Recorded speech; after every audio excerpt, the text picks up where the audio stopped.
two people can earn the same salary but end up with completely different lives, simply because one understands money better. Exactly. Do you know the safest place for a ship? The harbor. Exactly. And do you know where ships slowly rust? The harbor. So, money isn't supposed to be the finish line. It's supposed to become a worker. Almost like every dollar should have its own job. Imagine two treasure hunters. Both receive the exact same treasure map. The first one looks at it and says, "I don't understand these symbols." He folds the map, puts it in his pocket, and walks away. The second one spends days learning how to read maps. He studies every symbol, every direction, every hidden clue. Months later, both men still own the same map, but only one discovers the treasure. The map never changed, the person did. Money works exactly the same way. Opportunities are everywhere, but if you don't understand them, you'll walk past them your entire life.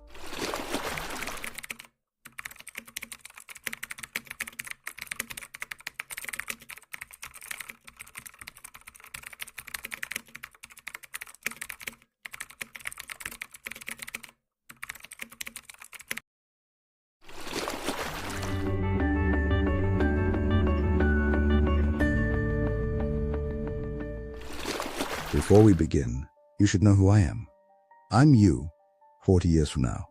I've traveled back through time because I made mistakes I don't want you to repeat. Today, we're talking about a book that could have changed our life. Rich Dad, Poor Dad. I read it 40 years ago. I understood every chapter, but I still spent years chasing money instead of building wealth.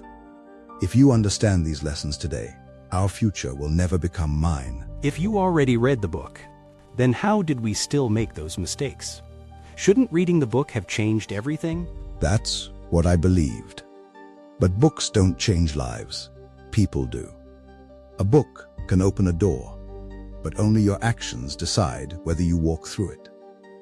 The first lesson I ignored is probably the most famous sentence in the entire book. The rich don't work for money. I've heard that sentence everywhere, but honestly, I've never understood it. If people don't work for money, then why do they work? Good question. Because I asked the wrong question for 40 years. I kept asking, how can I earn more? Instead of asking, how can I need to work less? Let me explain. Imagine two men trapped inside a room. Every day, a guard throws them one loaf of bread. The first man eats the bread immediately. The second man eats half and secretly saves the other half. Weeks later, the second man has enough bread to trade with another prisoner who knows how to unlock the door. The first man survives every day. The second man creates an escape. That's exactly how most people treat money. Most people earn, spend, repeat. Earn, spend, repeat. Their salary keeps them alive, but never sets them free. The wealthy think differently. Instead of asking, what can I buy with this money? They ask, what can this money buy for me? That one question changes everything. So, money isn't supposed to be the finish line. It's supposed to become a worker.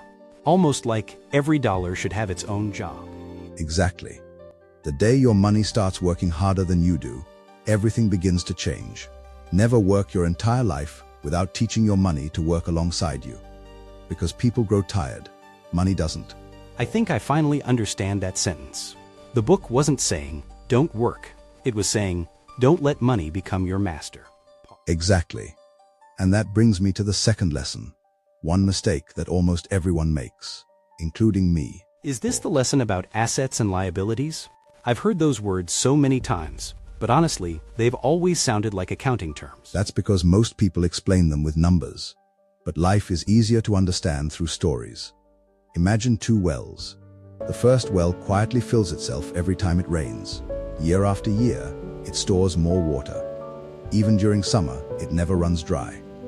Now imagine another well. It looks beautiful. Marble walls, golden decorations. People stop to admire it. But there's one problem. It has a hole at the bottom. No matter how much water you pour into it, it slowly leaks away. Now tell me, which well would you rather own? The first one, obviously, because it keeps giving.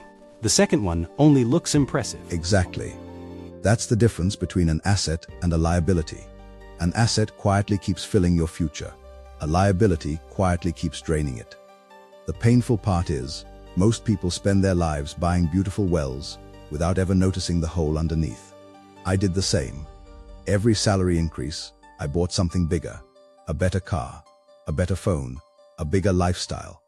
For a few weeks, I felt richer.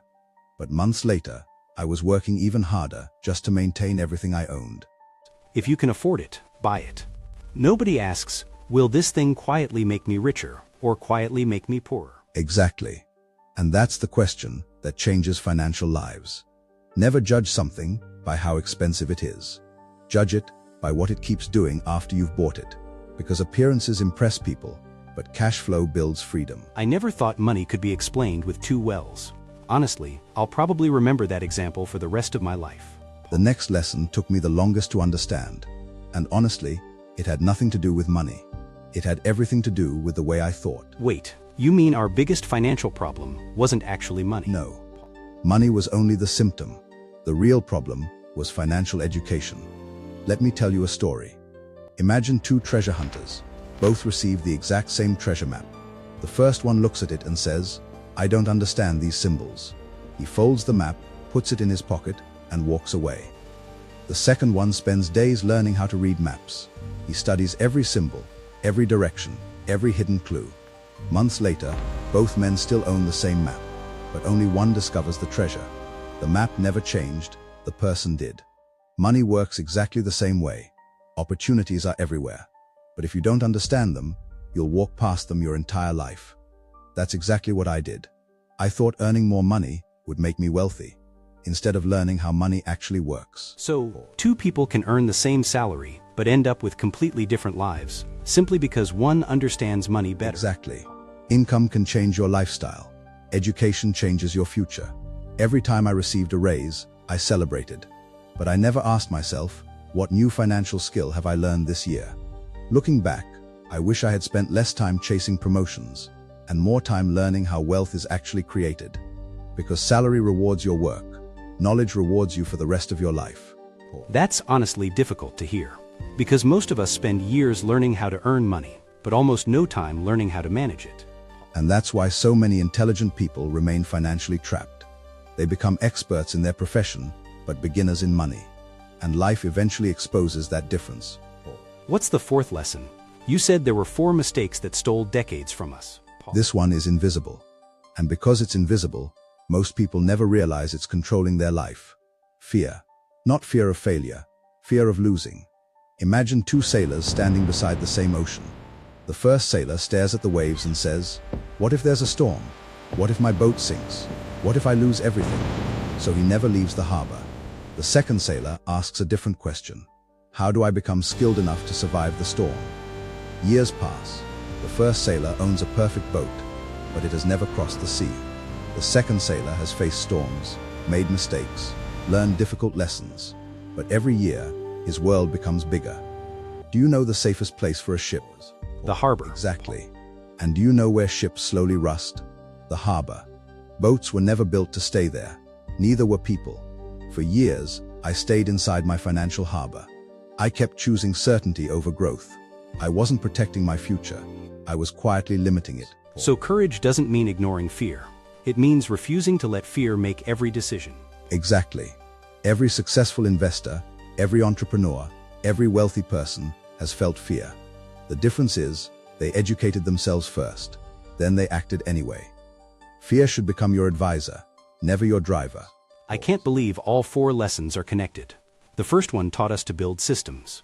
The second taught us to buy assets instead of appearances. The third taught us that knowledge creates wealth. And the fourth taught us that fear keeps people financially trapped. It's like, the book was never really about money. It was about changing the way we think. Now you're beginning to see what I couldn't see 40 years ago.